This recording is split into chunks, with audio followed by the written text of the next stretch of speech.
Hello and welcome to Mythmakers. Mythmakers is the podcast for fantasy fans and fantasy creatives, brought to you by the Oxford Centre for Fantasy. My name is Julia Golding. I'm an author, but I also am a director of the centre. And today, for our review of the film Dungeons and Dragons Honor Amongst Thieves, I've been joined by Toby Saunders, who also happens to be my son, and we went together as a family outing. So, laying our cards on the table, I should say that we aren't a family that plays Dungeons and Dragons. Some of us have played it a couple of times, but we're not the real experts. So our review is really from the point of view of different generations coming to see this just as a piece of entertainment in its own right. So first of all, Toby, what did you think of the film? What was your expectations going into it? And how did you actually enjoy watching it? Let's give the overview first. Yeah, I didn't know 100% what to expect. I think I thought it was going to be whimsical. I'd seen the trailer and I'd seen the kind of the owlbear, and that kind of grabbed me. And I thought, oh, I haven't seen any fantasy shows recently that kind of go for quirky, kind of Terry Pratchett-like elements. So I guess that grabbed me and made me want to watch it. But yeah, I didn't really have that many expectations going into it. Yeah, I think the reason I wanted to go was because originally when I heard about it, there wasn't that much excitement in sort of places I'd seen about it. And then suddenly, just as the interviews started happening, and there was a sort of a rush of people saying, yeah, it's actually much better than you think. So I sort of went in the expectation that this is worth seeing. So what about the actual structure of it? I should say here that Toby is a fellow writer. He's also studying literature. So he's got a sort of writerly view on this. What did you feel about the structure of the film? Yeah, to me, well, as we've said, we don't play the game, but it definitely seemed like it followed the kind of structure of a game in terms of going on a quest together, kind of a hero's journey, you could say.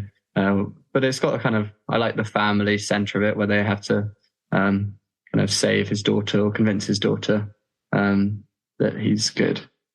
Yeah, it definitely did follow the Joseph Campbell hero's journey with the call to adventure. I mean, you could probably map it against that, which you could imagine them using almost ironically when they're in the writer's room thinking about this, because they know that so many fantasy films use this as a trope. All the way around to The Dark Night of the Soul, where they think it's all gone wrong. You could actually tick off the points. The downside of that is that it is predictable in the sort of overview. I think it felt as though I wasn't really watching anything that was making any new territory in terms of fantasy films. And for me, in terms of pacing, I felt that the start didn't grab me. So there were a couple of good jokes in the start, but before the credits, that sequence, I was thinking, oh, this is a bit of a letdown. I'm not actually going to enjoy this as much as I wanted. And for me, the film picked up once the Edgin, who is the Chris Pine character, once he began to gather his team. For me, the pace and everything got much better at that point. Yeah, I'd agree on that. I thought before then there were some elements that grabbed me, and some of the humor hit, especially with the Jonathan character. I think that character kind of became a fan favorite, even though they only feature in about 2 scenes.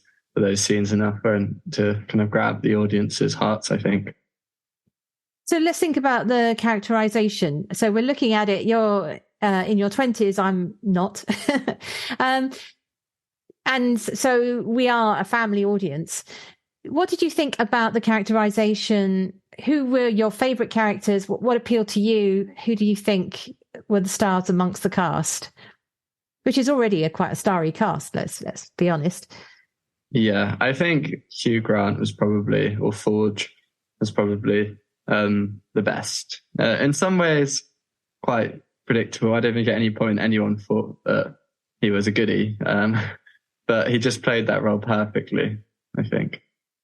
Yeah, there was a couple of really interesting stock characters, shall we say. So Forge is the baddie, the friend who becomes the the bad guy. And he reminded me in the way he was playing it quite broadly and archly as to how good Alan Rickman was in Robin Hood, Prince of Thieves, another Thieves film back in the day, where he stole the show in a way by how much he was clearly enjoying being the bad guy. And the strong part of Hugh Grant's performance is that it calls on the other thing he's done, which is play politicians. So he was playing this fantasy character as like this smarmy politician, and it worked very well because he felt you could feel as though that character could really exist. It's more relatable in a way than the evil characters, the Red Wizards, who are another sort of layer of super evil. I felt that calling on his performances in things like A Very English Scandal, and of course even Love Actually, where he plays the Prime Minister, calling on those things, you could actually enjoy his range that he has of this sort of, insincere bounder that he does very well.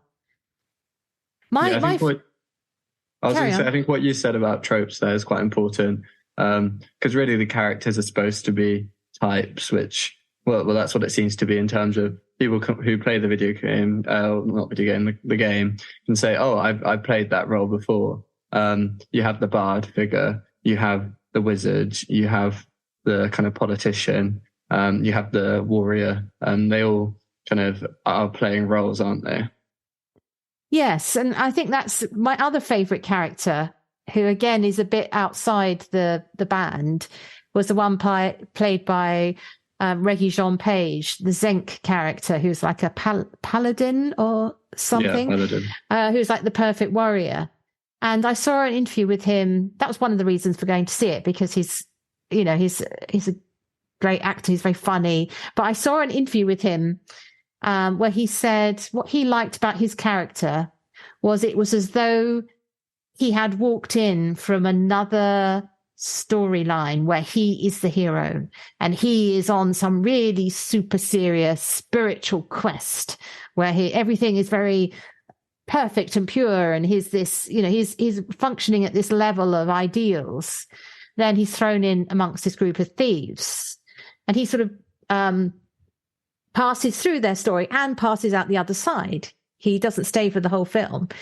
And I like that, the idea that he had his own, every character is the hero of their own story. And he was really enjoying being this ideal knight and sent it up perfectly. He was the straight man for the other people to sort of play off.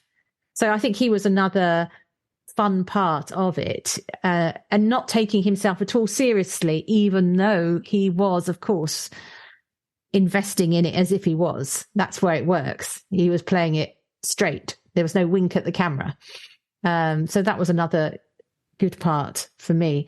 What about Chris Pine as Edgin, who of course is the lead in the film? Did you enjoy him, his character? I was reading somewhere that there is some idea that maybe recently some of his roles haven't been as big a hit as he had when he started out as Captain Kirk in the reboot of Star Trek, because he kind of fizzled a bit and ended up as the support lead in Wonder Woman. Do you think this is a good franchise for him to reboot his career, if he needs it?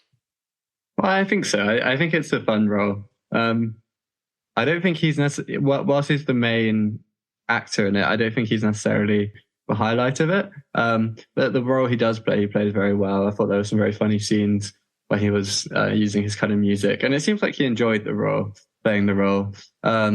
And the start as well was very good, with him kind of giving his defense and telling his backstory. Those were kind of what stood out to me about his performance.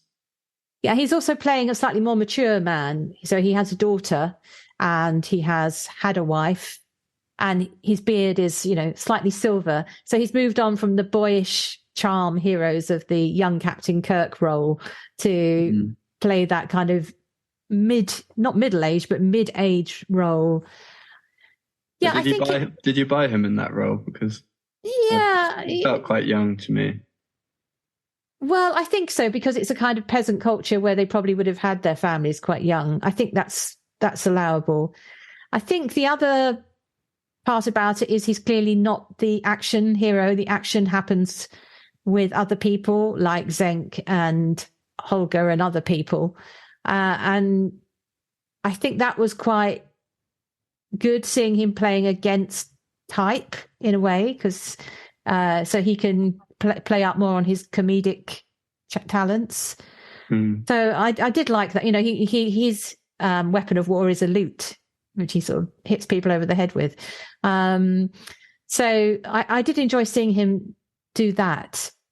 And I think if it is the first of others, I would go back and watch another one if they did a different enough plot. I think there is one weakness in that the actual family story, which is his driver, with wanting to bring his wife back to life again. And she's seen a couple of times in flashback, which is quite cute, but it's also, I've seen that before. And also the thing of there's this magic widget that if you use it, you can bring someone back to life again. Every film, that's a bad idea. It's just like, and that probably it's not going to happen, because that's the moment of moral awakening, sort of maturity, character arc, where they say, actually, no, I will not do this because it's not the right thing. That was all a bit predictable. And the relationship with the daughter, Chloe Coleman as Kira, she was lovely and fine in her role, but I did feel they didn't give her enough suspicion, because she wasn't a baby. She was like, 10, 12, that kind of age. And she accepts Forge's version of her father and Holger having abandoned her. She wasn't giving any real pushback. And she was given a magical object which made her invisible. And I was expecting them to use that so that she had some agency.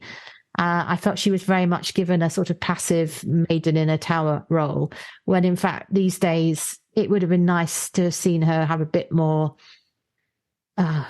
participation in her own rescue. She gets something right in the final sequences, but up to that point, she's a bit dim, really, believing Forge. And which is a shame. It's not the actress's fault at all. I think it's just the writers not having really developed that younger role. There's lots of characters to develop, but I didn't think they did enough with that character.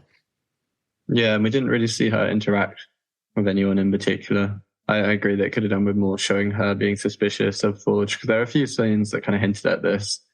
Or maybe what could have been interesting is if she'd seen the witch and seen her doing something evil, and kind of, she'd gained a sense of something wrong in that way.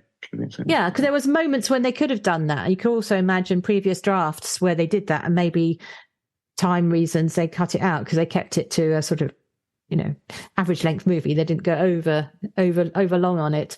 So on the other female characters, I very much enjoyed Sophia Lillis, who played Doric, who is this, and this is where I think you need to know your Dungeons and Dragon lore. She has this sort of shape changer role, where she's an owlbear at one point, and then she's a worm, and she can change into other animals, but she's rather sweet looking, with her red hair and her little horns.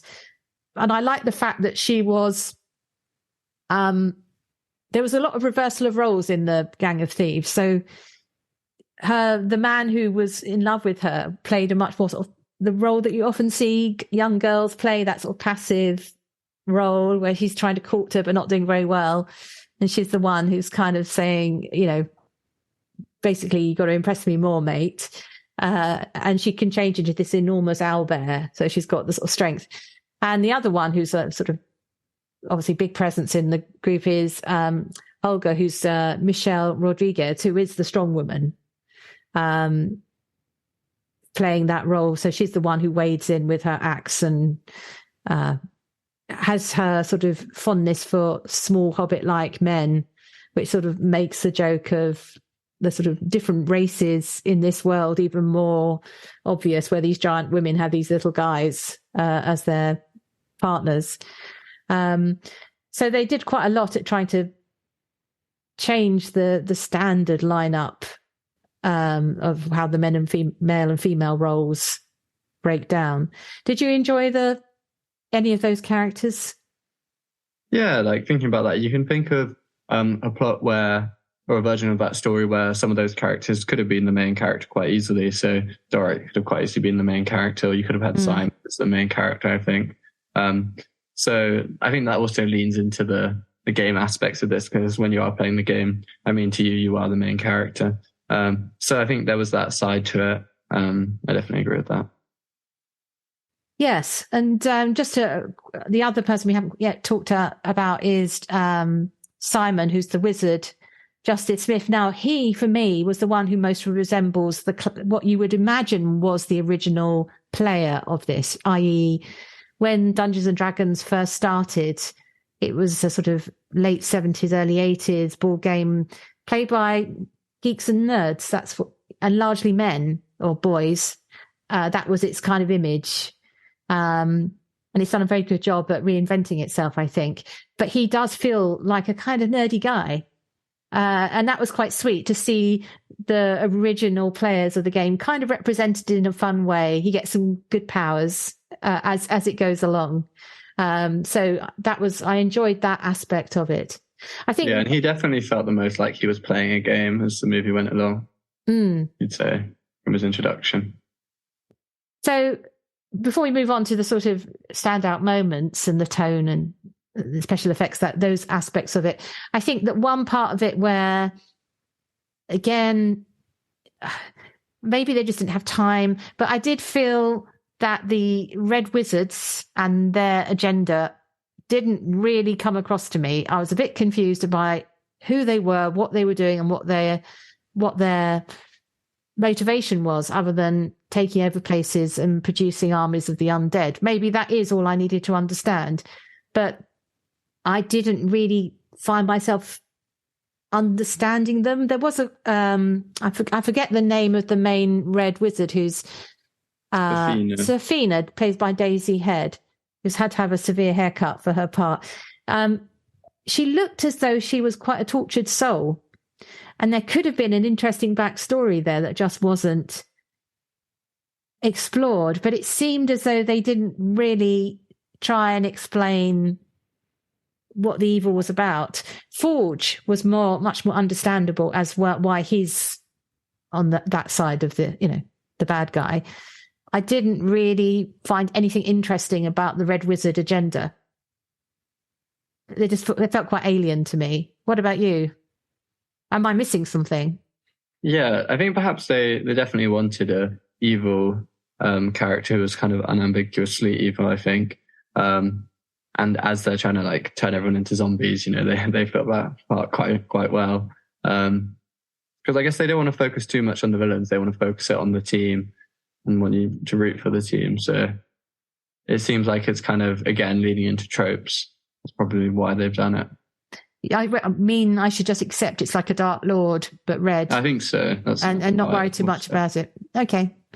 But maybe I just felt she had more potential because her face looked so expressive of someone who, there was something about her that I felt, oh, you could be interesting. And it never really materialized. Anyway. Okay. So let's think about the tone of the piece. This is what I think probably is why it has hit the right spots for a broader audience than just the Dungeons and Dragons fans, in that I think that if you like Guardians of the Galaxy, for example, you will like this film because the tone is similar, and Chris Pine is not unlike other Chris, which one? Not Hemsworth. No. The other one. Pratt. Thank you. Chris Pratt. In particular, the way he sits within the group is a bit similar to Chris Pratt's character in Guardians of the Galaxy. So there is, it works as a sort of buddy movie. But there is also elements which I think are drawn from particularly Monty Python and Terry Pratchett. So for me, Well, you tell me. I mean, I've got a couple of favourite scenes: the fat dragon and the burial ground. So the fat dragon felt quite Terry Pratchett to me. Yes, yeah, I'd agree. I want to add to those favorite scenes the one at the start, where they break out and the people shout, "We were going to release you." Yes, yes, that's so Monty Python, isn't it? Yeah. And the sequence, it's not spoiling the plot, but which we would not do. But the graveyard sequence definitely has Monty Python and the Holy Grail elements about it. And you could imagine it becoming the kind of scene that people might do as a skit later on, because it has this question and answer format, which is very funny. So I thought those were very successful tonally and worked. And the actual ending, the way the treasure is redistributed, was surprised me. It was a clever sleight of hand, which fits with a Thieves movie, in that all the elements were foreshadowed and you could have worked it out, but the way they were slotted together at the end wasn't exactly what I was expecting, and I like that surprise. They managed to find a way of, again, I don't want to spoil the plot, but there's a cleverness about the way those elements came together. So for me, the less successful parts, I've mentioned a couple already, but I didn't think the special effects were that great. I'm sorry, guys who spent a whole year doing these, but so for example, the Hobbity characters, the halflings, they really could have done a better job on the perspectives, because the Bradley Cooper cameo as Holger's ex-lover, he just looked as though he didn't fit. It was his house, and yet he was sitting on an enormous chair.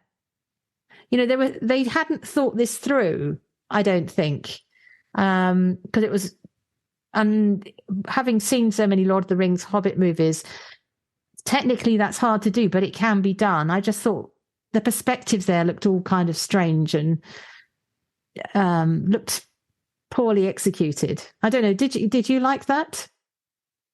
I think there were a couple of scenes where that was the case. I didn't mind it too much, because ultimately, like, when you're watching something like that, well, I'm willing to suspend my disbelief and just kind of enjoy the whimsical aspect of it. I thought another scene that might be similar to that is the scene to the helmet. And putting on the helmet seemed a bit, I don't know, the CG seemed a bit strange in that to me as well. And didn't they forget about it as well? Well, they didn't. Yeah, I don't think they seemed to use it that much in the end. Yeah, so the big quest to find this widget then was used once, and then yeah, it was something a little bit underdone about that, I felt. What about the landscapes and the sort of world building aspect of it, aside from the special effects? Because the Fat Dragon was a good special effect. Those sorts of things were fine. And I'm sure there was a lot I didn't notice because you just take them for granted. But there was also a lot of external outdoors filming. It wasn't all studio work. Did you like the locations? Yeah, and I thought it was fun how they used kind of all terrains. I mean, they went from kind of an ice biome to volcanoes to kind of conventional fantasy cities, kind of conventional fantasy villages. So, it did a good job, but I think it's showing the richness of the world. And it did feel a bit like you're walking around in an open world video game, which I think suits the movie very well. Yeah, and I looked at the sort of places they'd filmed, and there's of course the inevitable Iceland, but also I did at some moments think this feels very much like they're in the UK, and sure enough, some of the location shots were, I think, in the UK, which was nice because it had that not too spectacular but realistic feel when they were riding along a river valley. Not everywhere has to look like the Alps or New Zealand. So there were some places where it felt more like, yes, people can live in this, communities can live here. Yeah. So what's your verdict if you're thinking about giving it a star rating out of 5? Where would you go? I'd give it. Are we allowed half stars? I think so. I'd give it a somewhere between a 3.5 and a 4. Yeah, no, I agree. I'd say I'd probably distinguish different things. I would say that a lot of it was a 4, a very enjoyable evening. And, but I'd sort of say 3 for the actual story, because there were some elements which weren't brilliantly executed, weren't up to it wasn't consistently of a sort of really snappy standard. There could have been, and some failures to develop certain characters. So sort of a 3 for the kind of script and screenwriting, which is pretty good, but still not amazing. Whereas actually I enjoyed it at about the level of a 4-star, because I just felt ready to enjoy it.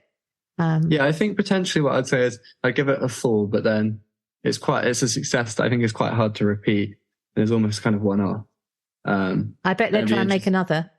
Well, they probably will, but it'll be interesting to see if it captures the same kind of tone or success, or if it's kind of a one-off thing that works. Because at the same time, I don't think I'd necessarily watch it. I don't think it's repeatable, because a lot of the jokes work once, but they don't necessarily work over and over again. But I don't know, I'd have to see it again. I think they'd have to do something quite different. I wouldn't want to watch another. They'd have to really rethink the formula. I'm sure there's a lot of plot and game playing within Dungeons and Dragons that they can draw on, because there's decades of people writing the adventures and the experience of leading these games. But they would have to shift quite a way for me to go and watch a second one, definitely.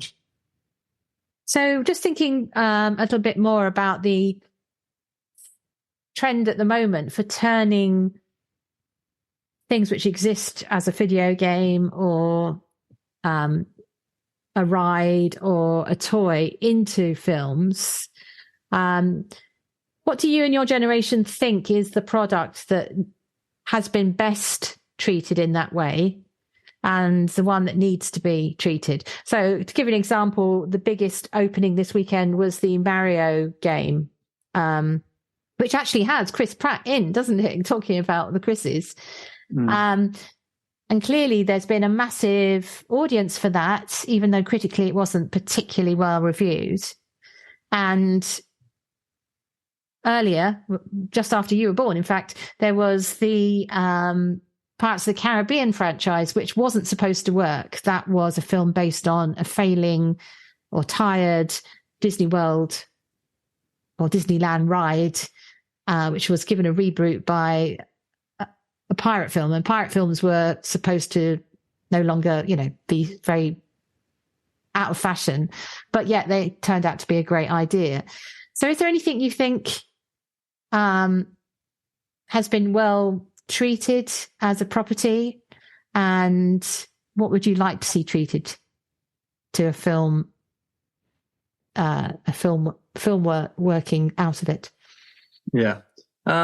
Well, it's also worth mentioning at this point that there was a Dungeons and Dragons film before that did absolutely horrifically at the box office, I think in the early 2000s as well. So yeah, that's an early failure, I guess. But one thing that I think has been done really well in recent years is the Arcane series, which is on Netflix, which is based off the League of Legends video game. And I haven't played League of Legends. I kind of am familiar with how the game works and what it looks like. But I have watched Arcane and I really enjoyed it. And I think a lot of people were surprised by it, how kind of well it was done. And it's an animated show rather than live action. But it does really well it's much more serious in tone than the Dungeons and Dragons movie. But it does the serious tone really well. And I'm pretty sure that was made by the video game studio and kind of given to Netflix as a place to distribute it rather than made by Netflix.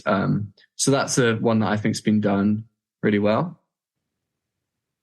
I'm interested in also, as these films are coming out, there's also another film with Taron Egerton called Tetris, which takes a different approach to revisiting the early days of video games. Tetris was one of the very, very early console games back in mists of time.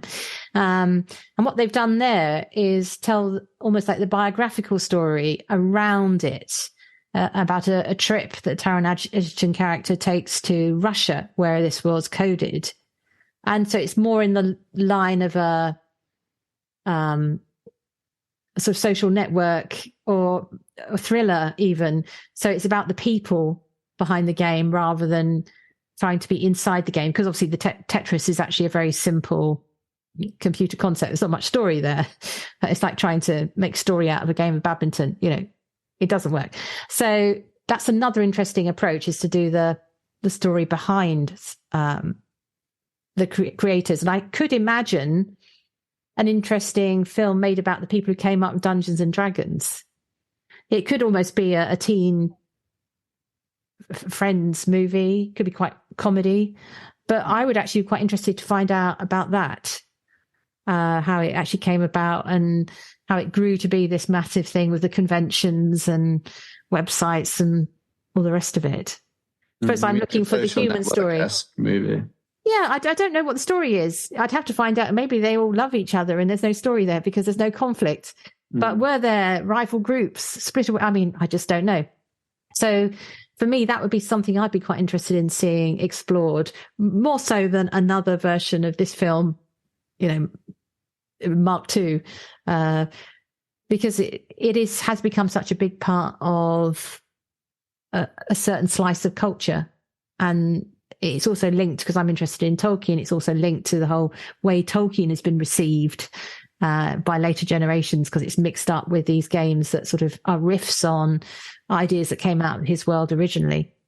Yeah. Well, I know that there's some, in terms of recent adaptations, a recent one was, there was a Halo adaptation on, I believe, Paramount Plus, which was received quite negatively by fans of the Halo games franchise, because the way they adapted it, I haven't seen it, but apparently the way they adapted it isn't very loyal to the source material. And there's so much good material in terms of music from the original games and also plot lines, which they haven't used and have moved away from in an attempt to make something original. So I think you'll increasingly see this kind of preference amongst this kind of super fans for material, which is loyal to the material that they like, the games. And there's kind of a tension there between what the fans want and what the studios believe that casual viewers will want. Yeah, and also probably quite a lot of the studio execs, because they've got full on studio execs role, are not going to be aware of what it's like to play any of these games. Yeah, and that's why it's really important that for the showrunners that you get someone involved who is very familiar with it, and they kind of have to be a fan, I think, to do it successfully. Yeah, I think this has that feeling that the people love the source material.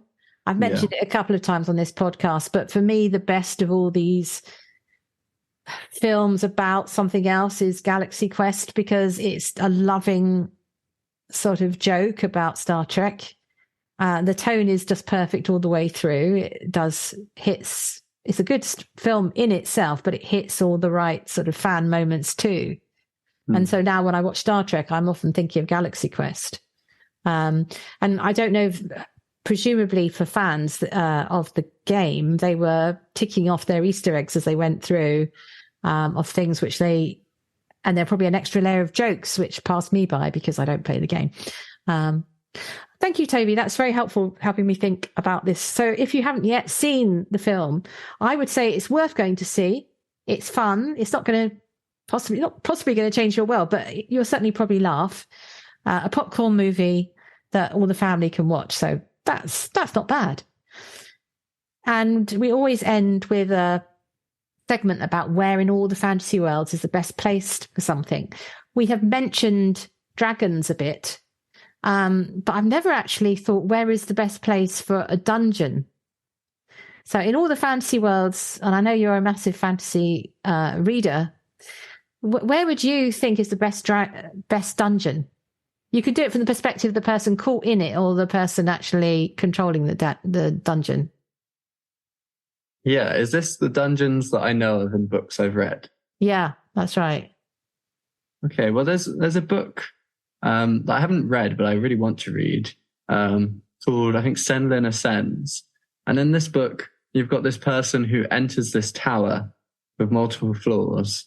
And I think he enters in pursuit of his wife, who's kind of trapped in it's kind of a form of dungeon. So I think towers with kind of multiple layers, I just enjoy the progression that has. So I would say, maybe a tower, which your hero can kind of climb up and find all sorts of things along the way. Yeah, that reminds me a bit of that Doctor Who episode with Peter Capaldi, one of the best ones in his reign as Doctor Who, where he had to it was like a tower puzzle that he had to get through. It was one of the cleverest in that period with him as Doctor Who.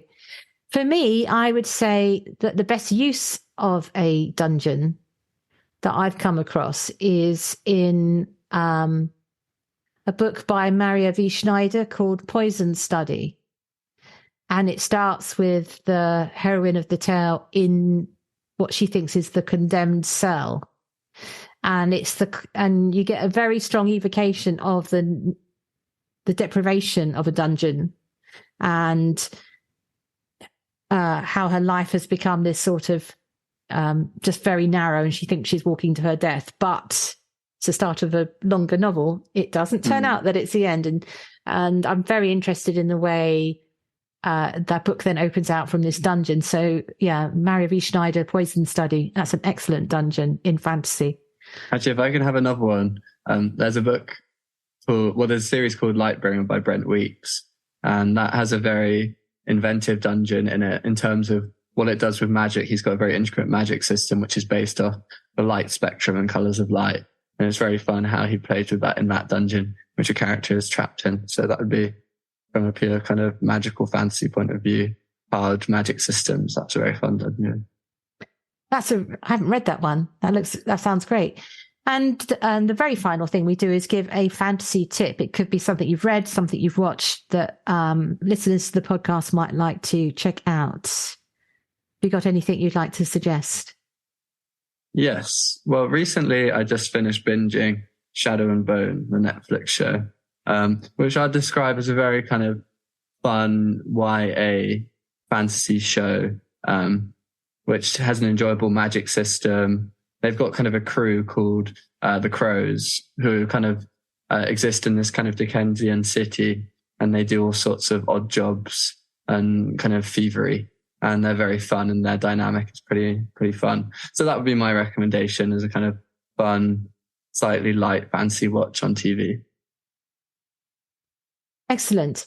So I've just been to Bath for a day out, and Bath itself is obviously more obviously associated with people like Jane Austen, but Garth Nix has just published a book about the booksellers of Bath, which follows on from the left-handed booksellers of London. So he's doing this fantasy series about booksellers. And so I just want to recommend that because Garth Nix, who I've met first when he wrote his Sabriel, a Pawson trilogy, which is a great YA series, he's now come back with these fantasy bookseller series. So that's something you might want to check out. And even better if you can buy a copy of it in Bath and read it in Bath in amazing surroundings. So that's my tip. Thank you so much, Toby. And thank you everyone for listening. Thanks for listening to Mythmakers Podcast, brought to you by the Oxford Centre for Fantasy. Visit oxfordcenterforfantasy.org to join in the fun. Find out about our online courses, in-person stays in Oxford, plus visit our shop for great gifts. Tell a friend and subscribe wherever you find your favourite podcasts worldwide.